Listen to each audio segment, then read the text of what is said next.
sommes de retour sur le plateau de TV Finance pour cette édition du 4 octobre 2023. Merci beaucoup si vous nous rejoignez à l'instant et merci beaucoup pour votre fidélité. Désormais, il est l'heure de retrouver le président de l'Association française des analystes techniques, monsieur Daniel Cohen-Delara. Bonjour Daniel.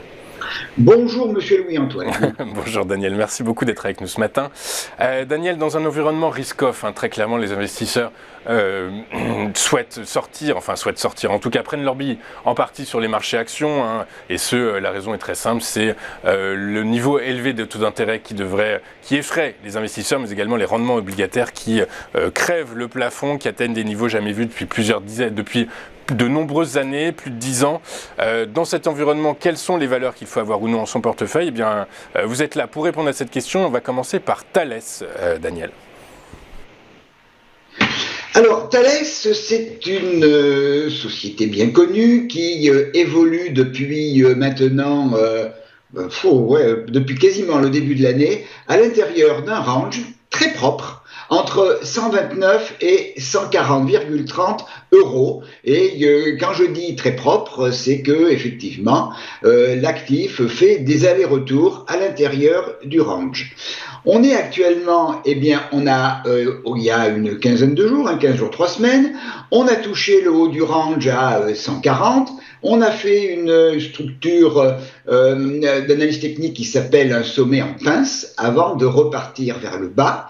Et là, on se dirige, on était hier soir à la clôture à peu près à 2 euros du bas du range, avec quand même en support la moyenne mobile de 100. Alors, quelle est l'évolution que l'on peut attendre, et notamment dans l'hypothèse à mon sens probable que l'on vienne tester le range, eh bien, faut-il acheter, faut-il attendre une éventuelle rupture de ce range ? On le verra, c'est toujours le marché qui a raison, mais je vais vous donner quelques éléments qui permettent de se forger une opinion et de prendre une décision le moment venu.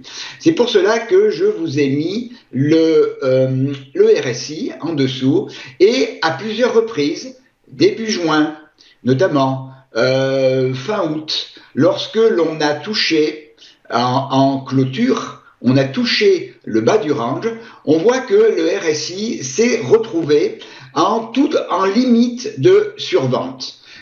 Sans être rentré d'ailleurs. Or, et aujourd'hui, quelle est la situation ? On se rapproche du bas du range, on a un RSI qui lui est justement au même niveau où il était les 2 fois précédentes lorsque les cours ont rebondi sur le range, donc sur le bas du range. Donc, on a un élément qui peut nous donner une indication de la possibilité de rebondir sur ce range, sur le bas du range. La situation indique donc que l'on est en survente, mais pour moi cela ne suffit pas pour acheter le bas du range. Il me faut remplir une deuxième condition, et c'est toujours pareil, et on va le voir sur les actifs que je vais présenter derrière. Ce qui est important dans l'investissement, c'est de savoir qui, entre acheteurs et vendeurs, tient le marché.